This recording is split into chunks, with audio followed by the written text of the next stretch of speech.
What's going on, guys? Garrett here with the Rast Group, back with another video today. Brand Breakdown, Episode 2, taking a look at leisure carry. And more specifically, from leisure carry, the Cobb, or clip-on belt, which you see right here. So, this was an exciting one for me to do because it's something I believe actually solves a problem that exists within the concealed carry culture. A lot of people are looking at fanny packs as the kind of end-all be-all solution to having a firearm on them in unconventional clothing, right? No belt to clip a holster to, whatever it may be. Funny enough, these same people that make fun of women's purses built for concealed carry and knock those options, which they should. I don't believe that that's a viable option. But the same people that wear fanny packs to the gym in M81 or AOR1 or whatever are the same people that demonize women carrying handguns and purses, but what they're doing is really pretty much the same thing, but the male version of doing so, at least in my opinion. It's an option, still not a good one. So that's when leisure carry and the Cobb come into play. Before we talk about the products too much, the owner of leisure carry is Ron. Ron's a super good dude. He was kind enough to provide me with some backstory about him. We're going to do a little bit of a summary of that. So Ron, looks like he grew up abroad, which over in Europe shortly after the fall of communism, which is, I would think that'd be a pretty interesting time to be there. Came back over to the United States just in time for senior year of high school and went on to get his degree in marketing, began a career working with that for an international headquarters of a nonprofit. Tried to dabble in quite a few side gigs that never really materialized, right? He told me his interest in guns kind of came about from tragic necessity. His neighbor was the victim of a home invasion burglary. Being in a traditionally safe community, or so he thought, is pretty alarming, concerning, right? And I think that's the point we hammer home with preparedness. Any of this stuff can happen anywhere, at any point in time. So he's also in the southern U.S. So carrying a gun and feeling the necessity of carrying that gun, if you're living in the southern U.S., it's pretty hot, it's pretty humid most of the year. You guys from down that way know that. It's hard to carry a full-size gun and justify wearing jeans and a belt all the time when it's 105 degrees outside. So Ron likes to wear athletic clothing, more casual leisure style clothing, i.e. leisure carry, right? Pretty clever. And he developed his own solution to that. What's my relationship with Ron? So I met Ron, aka Leisure Carry, through Instagram. In a group chat filled with a bunch of other brand owners on Instagram. Truth be told, guys, I don't get along with a lot of brand owners in the gun culture, gun space, whatever it is. Reason being is I appreciate people that are looking to give back in any way they can, that care about their customers, care about what they're putting out there. They're trying to be innovative. Those are the guys that I tend to get along with pretty good.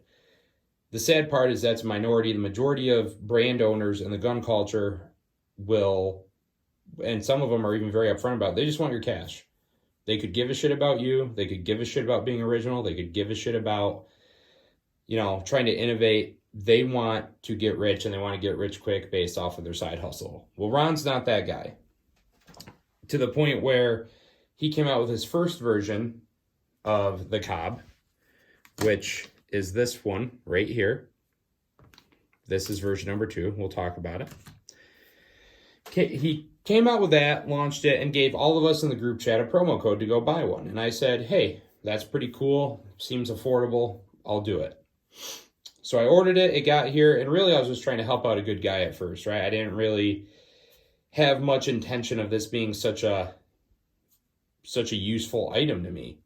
And I tried it out around the house. I was like, okay, this is pretty cool. And before I knew it, I was using it bare minimum twice a week. On my way to jiu-jitsu, on my way home from jiu-jitsu. I wear shorts there, or sometimes if I'm running late, I'll just throw my gi pants on at home. You cinch down the drawstring, make sure it's tight enough where, you know, someone couldn't just pants you, and throw on this on the inside of your waistband, and you're good to go. So I was a huge fan, enough where he reached out and he did offer to send me this version 2 for some testing and evaluation compared to the version 1. And as you can probably see by me picking them up, there is a significant difference in stiffness. So he did give me a discount code for the first, sent me the second one for free. If you think that means my opinion is completely worthless, by all means, you don't have to watch the video. Check it out for yourself, make your own opinion. I'm confident yours will be relatively similar to mine if you use it properly and give it a chance. So let's look at the products. So I mentioned that this is used to be in place of a I'm sorry, guys. This is made to be used in place of a standard belt. That being said, you can't use the Cobb in a pair of shorts or sweatpants that don't have a drawstring, that are more of like a fitted style that you can't cinch down. Reason being is that you have to have some sort of tension on the sides of your hips in order to, you know, kind of create anchor points so that when you draw your gun, your pants aren't just like bouncing, sagging, riding up, whatever. So this is version 1. They're very similar, so I'll actually talk about version 2. Version 1 is very similar to version 2. However, it has a little bit more give. It's a little bit more flimsy. This is pretty stiff. I'm pretty happy with that. And the way it works is, like I said, make sure your drawstring of your comfort or athletic clothing is sized appropriately. Tie down your drawstring. You're going to pop your ulti clips just like that. The stiff part of this goes inside of your waistband. These clip to the outside just like that. And then your holster will mount in between your waistband and the Cobb right here, and clips on just like that, right? And there's a little play up and down depending on what kind of holster you use. But the cool part about this is that this product is available for $60, and you don't have to change the gun that you carry. You don't have to change the holsters that you're using. This one has a single clip mounted in the middle of the holster. It's a G code. Move that. This is a Bravo concealment appendix rig. They actually just sent this out to me to get my opinion on it and a little bit of testing and stuff. So right here, just like that. And this actually, you know, for being the cheapest holster that you're going to see on this video today, this is actually the tightest fitting to the Cobb. So, and this is,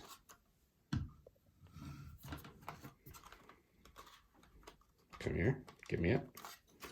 It's hard to draw like that. This is just my Brownells Glock 19 long slide. And the cool part about the Bravo concealment is it's, you know, it's more retention on the light than it really is the gun. So I can run a 19, 17, probably other models as well, as long as it has that same compatible light. So take that.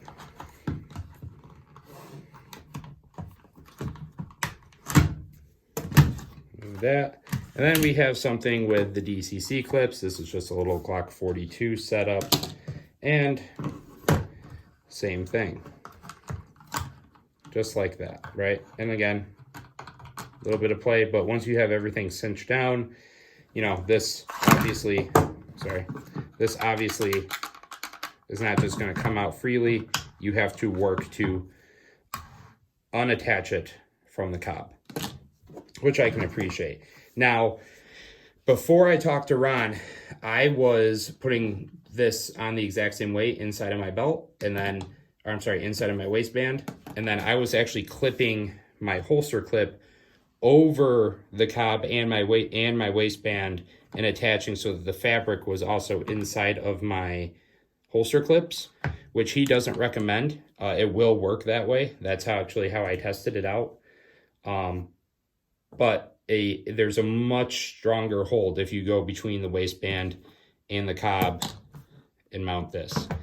So to do kind of a final test on this, I did a 1.5 mile run using this holster setup right here, loaded. This is my Glock 17 that I use for damn near everything. And it was with this G-code holster with a single mounting clip here, which I will say gives it a little bit more opportunity to shift because there's not two anchor points on the holster. And did a like I said, a 1.5 mile run. I did a half mile and it was a controlled run on a treadmill, half mile jog really at 5.0, a faster jog at 5.5, and then a slow run at 6.0. All at half mile increments, one leading right into the other. This did not fail given this holster right here. And it also did not, it didn't really bounce. It actually, I'll show you my biggest issue that I experienced running for 1.5 miles was I had this happening with a little bit of holster shift, but it wasn't like moving up and down the Cobb. So that was pretty cool. I was pretty happy with those results. Really, the only con I really see to this is if you don't have the knowledge of clipping the holster directly to the Cobb and having the clip between the Cobb and your waistband. Depending on what kind of holster clips you use, you could run into an issue, but hopefully you guys watch this video and we alleviate that problem because we just talked about it.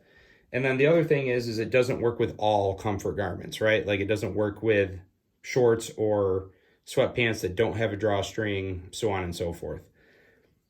Not the end of the world, not really a huge deal, but it is something to consider depending on what kind of clothes you like to wear.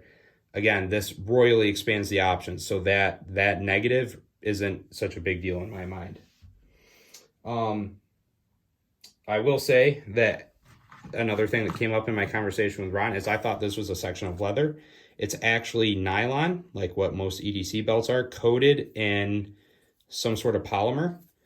And really the only reason for doing the polymer thing is to give it this smooth texture similar to leather where it's not going to be very abrasive if you're wearing it for a long period of time, which I can attest to. When I was running, this gave me no issues as far as like irritating my skin. So overall, my rating, right? Business history and practices. I give it an 8 out of 10. Based on humble and logical progression for personal search for a solution to a real problem that not just Ron, but many people experience, coupled with the affordable price point of like, I believe $60 for the version 2. That's pretty rock solid. It seems like he's doing the right thing for the right reasons, right? My personal experience, I give a 9 out of 10. I went for a run with this. It didn't fail. I used it multiple times. It didn't fail. And, Ron's was nothing but honest, upfront, and respectful to me. And as far as the products and performance, I did a 7 out of 10 just for the sheer fact. It was going to be an 8, but it doesn't work with every single style of comfort clothing like I just talked about. So that is something. Really not a big deal though. So my overall is an 8 out of 10. And considering the first brain breakdown we did, we got a score of like a 3.7. 8 out of 10 is pretty freaking rock solid. I 100% recommend this. I think it's worth trying no matter what kind of holster you use. I will say this is designed for appendix use, at least from what I can tell. You might be able to use it at a 3 o'clock position. If you have any questions, reach out to Leisure Carry. I always recommend appendix anyway. So in conclusion, guys, to me, this solves a real issue. Stop putting guns in detachable objects from your body that are slower to access, slower to draw. It's easier to take from you. To me, part of the beauty of concealed carry is another level of retention is the fact that it's on your body, extremely close to you, and concealed and hidden from anyone looking at you.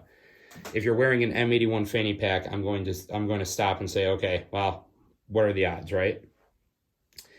So I think this is awesome. I think that this might be a super simple brand breakdown, but I want to get this out because this is the only product Ron has right now. He says he does have some other stuff on the table. However, he wants to keep it close to the chest right now until things are ready to roll out, which I can respect. So that's really all I got for this video, guys. Like, comment, share, subscribe, all that shit. I'm told I should be encouraging you guys to do that. Check out the website, rasgrouptraining.com. Check out the Instagram, _rasgroup. And until next time, my friends, stay safe, stay trained, stay rad.